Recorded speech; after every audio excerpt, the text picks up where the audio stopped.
Quando você acredita muito, mas muito mesmo em alguma coisa, qual que é o melhor jeito de compartilhar isso? É chegar, assim, com o pé na porta, afirmando com toda certeza, a verdade é esta. Ou será que é, sei lá, abrir um espaço para uma conversa, para uma troca? Exato. E a pergunta mais complicada: uma coisa anula a outra? Pois é, essa tensão é o coração da nossa análise de hoje. Vamos investigar a relação, que é bem complexa, entre ter uma missão, uma mensagem para passar, e a ideia de diálogo. E tudo isso no contexto da fé cristã, né? Isso.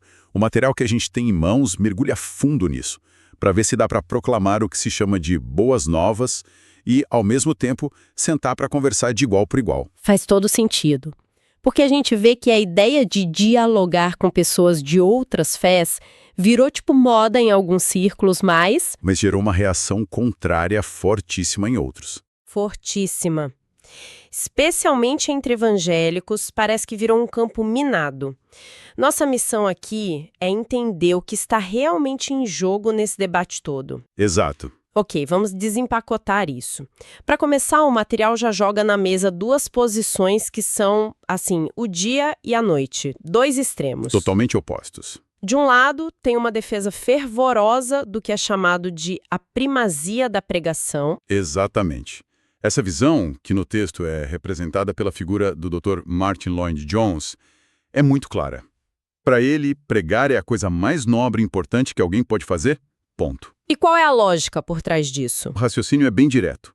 Se o problema fundamental da humanidade é uma rebelião contra Deus, então a tarefa número 1 da igreja é, anunciar a solução. Não tem muito o que discutir, é proclamar. Fica bem linear. Mas se a pregação está nesse pedestal, como essa visão enxerga o diálogo? Onde ele se encaixa? É que não se encaixa. É visto como uma desconfiança, assim, gigantesca. Ah, Lloyd Jones é citado dizendo que Deus não é um tema para ser discutido ou debatido como se fosse uma teoria filosófica, sabe? entendi. O evangelho é para ser proclamado, não para virar uma discussão amigável tomando um café. Agora, Mas tem um porém aí, né? tem. O texto pondera uma coisa importante. Se por discussão a gente entende negociar a mensagem, diluir a verdade para agradar, aí a crítica faz todo sentido. Claro. Mas daí a rejeitar qualquer tipo de conversa já é um extremo, né? Certo. Esse é um polo bem definido. E do outro lado do ringue, qual seria a posição oposta? É a aversão total à pregação. É olhar para um púlpito e ver um ato de arrogância. Nossa. Quem defende isso, como o professor G. Davis, que é citado, argumenta que o monólogo do pregador carece de humildade. Porque assume que um lado sabe tudo e o outro não sabe nada. Exatamente essa a premissa. Para ele, o único caminho humilde seria o diálogo, onde as pessoas se juntam para buscar a verdade juntas. Ok, essa ideia de buscar a verdade junto soa bem, soa nobre. Mas eu fico pensando, se eu tenho uma convicção forte, como é que eu posso buscar algo que eu acredito que já encontrei? Sem ser desonesta comigo mesma ou com o outro? Essa é a armadilha. É aí que a coisa fica radical. Como assim? Davis argumenta que, para um diálogo ser de verdade, a fé de quem participa tem que estar em jogo. Em jogo. Em jogo. Ou seja, um cristão conversando com um budista teria que aceitar a possibilidade real de, no fim, sair dali convencido pela autoridade de Buda. Se essa chance não for genuína, o diálogo seria uma farsa. Peraí, isso é muito radical. Ele está dizendo que para a conversa ser honesta, eu preciso entrar nela disposta a abandonar minha fé? Exatamente isso. Nossa, isso parece um padrão impossível para qualquer pessoa com convicções reais. Exatamente. O texto que a gente analisa chama isso de um exagero intemperante. Com razão. Porque, na prática, isso destrói a integridade de quem entra na conversa, né? Você teria que suspender aquilo que te define para poder conversar. Então, de um lado temos a proclamação sem conversa e do outro uma conversa que exige o abandono da convicção. Nenhum dos dois parece funcionar. Com esses dois extremos postos na mesa, fica claro que precisa existir um caminho no meio. Por onde a gente começa a construir essa ponte? Acho que o primeiro passo é definir o que a gente quer dizer com o diálogo, né? Perfeito. E o material traz uma definição de um congresso lá de 1967 que é simples e ao mesmo tempo poderosa. Qual é? O diálogo é uma conversa na qual cada parte é séria em sua abordagem tanto ao assunto quanto à outra pessoa e deseja ouvir e aprender, bem como falar e instruir. Gosto disso. Ouvir e aprender, bem como falar e instruir. É uma via de mão dupla. A mágica está aí. Não é só falar. E também não é só ouvir passivamente. É uma dança. Gostei da imagem da dança. Mas essa via de mão dupla, essa troca, é uma invenção moderna, uma ideia do século XX, ou ela tem raízes mais profundas nos textos que fundamentam essa fé? E esse é um dos pontos mais fortes do argumento do texto. A resposta é que as raízes são profundíssimas. É mesmo. O exemplo começa lá em cima. O próprio Deus é apresentado como alguém que dialoga. Ele não só emite decretos, sabe? Ele ouve, ele faz perguntas, desde aquele famoso "Onde estás?" no Jardim do Éden. Faz sentido. E tem uma passagem em Isaías que é um convite direto. Vinde, pois, e arrazoemos juntos. Arrazoar juntos, raciocinar em conjunto. É um convite à troca, não uma imposição. E com Jesus isso fica ainda mais claro, imagino. Muito mais evidente. Ele é um mestre do diálogo. O texto lembra daquela cena dele no templo, ainda garoto. Sim, ouvindo-os e fazendo-lhes perguntas. Exato. Ele estava aprendendo e ensinando ao mesmo tempo. As conversas dele com o Nicodemos, com a mulher samaritana, nenhuma delas é um monólogo. São cheias de perguntas, de provocações que fazem o outro pensar. Ele não entrega as respostas de bandeja. Isso faz muito sentido para Jesus. Mas e o apóstolo Paulo? A imagem que muita gente tem dele é a do grande proclamador. O cara que chegava na cidade, subia num palanque e pronto. Sim, essa imagem existe, mas o método dele era bem mais sofisticado que isso. Ah, é? O material destaca uma palavra grega que aparece o tempo todo para descrever o que Paulo fazia. Dialegomai. A raiz de diálogo. Exatamente. Em Tessalônica, por exemplo, o texto bíblico diz que ele discutiu, explicou, provou e persuadiu as pessoas, usando as Escrituras. Olha só a combinação desses verbos. Pois é, isso não é um discurso único. Isso descreve um debate, um processo de argumentação que, por definição, precisa ouvir e responder às dúvidas do outro, né? Isso parece tão claro na teoria, vindo dos textos bíblicos. Mas a realidade hoje é outra. O que aconteceu no meio do caminho para que algo tão fundamental virasse essa guerra fria teológica que a gente vê? O texto dá umas pistas sobre essa resistência histórica. E a história é fascinante. Conta pra gente. A gente precisa voltar no tempo.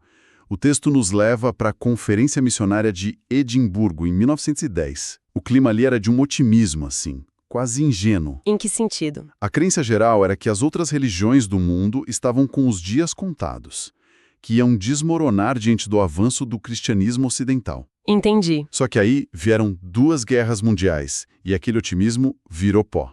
A confiança do Ocidente em si mesmo foi pro ralo. A realidade bateu forte. Bateu. E aí, em 1938, num outro encontro importante, teólogos como Hendrik Kramer vieram com uma postura mais defensiva, sabe?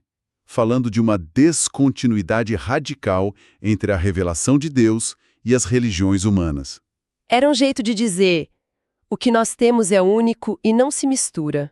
Quase como erguer uma muralha. Exato. A confiança virou medo. E depois da Segunda Guerra, a coisa complicou mais. Surgiram teólogos como Karl Rahner, que popularizaram ideias como a dos cristãos anônimos. Cristãos anônimos. O que é isso? A teoria era que pessoas de outras fés poderiam ser salvas por Cristo, mesmo sem saber disso, através da sua própria religião. Nossa, isso vira o tabuleiro de cabeça para baixo. Totalmente. Se Cristo já está presente lá, qual o sentido de levar ele até lá? Então, o grande medo por trás da resistência ao diálogo é esse: o medo de acabar dizendo que todos os caminhos levam a Deus, de diluir a mensagem a ponto dela perder o sentido. Exatamente. A preocupação é evitar o que se chama de sincretismo. Que é basicamente o risco de criar uma terceira religião Frankenstein, né? Pegando um pedaço de cada uma e no processo perdendo a essência de todas. Perfeitamente colocado. É uma fusão que dilui em vez de um diálogo que esclarece. Entendi. Por isso, o autor do nosso material deixa claro que rejeita a ideia de que outras religiões são caminhos alternativos válidos para Deus. E por essa razão, ele diz que, embora o diálogo seja crucial, às vezes é preciso um encontro ou até um confronto de ideias. Para defender o que ele acredita ser a unicidade de Jesus. Exato. Certo, o risco de diluição é real. Mas e do outro lado? Quais são os argumentos a favor do diálogo que não caem nessa armadilha do sincretismo? Como defender a conversa sem abrir mão da convicção? O material organiza isso de uma forma muito boa em 4 pontos que ele chama de marcas. Gosto disso. Quais são? A primeira é a marca de autenticidade. Sentar ao lado de alguém, olho no olho, em vez de gritar de um palco, é um ato que reconhece a humanidade compartilhada. Mostra que você não se vê como superior. Faz sentido. A segunda. A segunda é a marca de humildade. Ouvir de verdade o outro nos força a confrontar as nossas próprias falhas e, principalmente, as caricaturas que nós mesmos criamos da nossa fé e da fé do outro. Essa marca de humildade é poderosa. A ideia de que, ao ouvir o outro, eu posso descobrir que a minha própria apresentação da fé é uma caricatura. Isso é desconfortável, mas muito real. A pessoa realmente acredita e não o que a gente acha que ela acredita. Combate o homem de palha, o estereótipo. Perfeito. E por fim, a quarta é a marca de sensibilidade. É um antídoto para um evangelismo de slogans, de frases prontas que não se conectam com a vida real. Aquela coisa de dar uma resposta que não tem nada a ver com a pergunta que a pessoa está fazendo. Exato. O texto até cita o livro de Provérbios. Quem responde antes de ouvir comete estultice e vergonha. É um recado direto. A teoria é muito convincente, mas a gente sabe que na prática a história é outra. Como essa abordagem funciona no mundo real? O material traz exemplos práticos. Traz sim, felizmente. E são 3 exemplos de contextos bem diferentes, o que é ótimo. Ótimo. O primeiro é de Stanley Jones em seu trabalho com hindus na Índia. Ele não promovia debates teológicos. Ele criava o que chamava de mesas redondas. Mesas redondas? Isso. Cada pessoa era convidada a falar da sua experiência com o divino, da sua caminhada. O foco era na experiência, não na doutrina. A aposta dele era que, num ambiente de respeito, a figura de Jesus se destacaria por si mesma. Interessante. Mas não soa um pouco passivo demais? Apenas esperar que Jesus se destaque? E se na conversa a experiência de outra pessoa parecer mais convincente? É uma ótima pergunta e o risco existe. A abordagem dele confia totalmente no poder da própria narrativa do Evangelho. O segundo exemplo, de Kenneth Craig com muçulmanos, já é diferente. A bússola dele era o que ele chamava de a ambição de entender. Ambição de entender? O que isso significa na prática? Significava 2 coisas. Primeiro, um esforço imenso para entender o Islã a partir de dentro, sabe? Sentir o que significa ser muçulmano. Certo. E segundo, entender como os muçulmanos enxergam o cristianismo. E isso significava encarar as feridas históricas, as cruzadas, o imperialismo. A arrogância ocidental? Exato. A proposta dele era de recuperação, um esforço para devolver aos muçulmanos o Cristo que talvez eles tenham rejeitado não pela mensagem, mas pelas falhas históricas dos cristãos. Que responsabilidade! É quase um pedido de desculpas histórico antes mesmo de começar o diálogo. É reconhecer o próprio telhado de vidro. E o terceiro exemplo nos leva para um lugar completamente diferente. A Grã-Bretanha industrial com David Shepard. O que ele fez? Ele e a esposa se mudaram para bairros operários. O foco deles era um só: construir amizades genuínas com casais não cristãos, sem agenda, sem pressa. Era um processo lento, então. Muito lento. De paciência, de amor, de reservar noites para simplesmente estarem juntos. E dessas relações de confiança, com o tempo, as conversas espirituais surgiam naturalmente. Era um evangelismo de presença, de vida compartilhada. Então, no fim das contas, o que tudo isso significa? Depois de analisar os extremos, a base bíblica, a história, os exemplos, parece que a grande conclusão é que proclamação e diálogo não são inimigos. Não são. Não é uma escolha ou um ou outro. O diálogo parece ser mais uma postura, um jeito de ser e estar no mundo que torna a proclamação possível e audível. Perfeitamente resumido. A conclusão do material é que o diálogo autêntico é uma expressão do amor. É o trabalho duro de se livrar dos nossos próprios preconceitos, de tentar calçar os sapatos do outro, ouvir com os ouvidos dele, sabe? Ver o mundo com os olhos dele. Isso. O objetivo não é vencer um debate, mas entender o que impede a pessoa de sequer considerar a sua mensagem.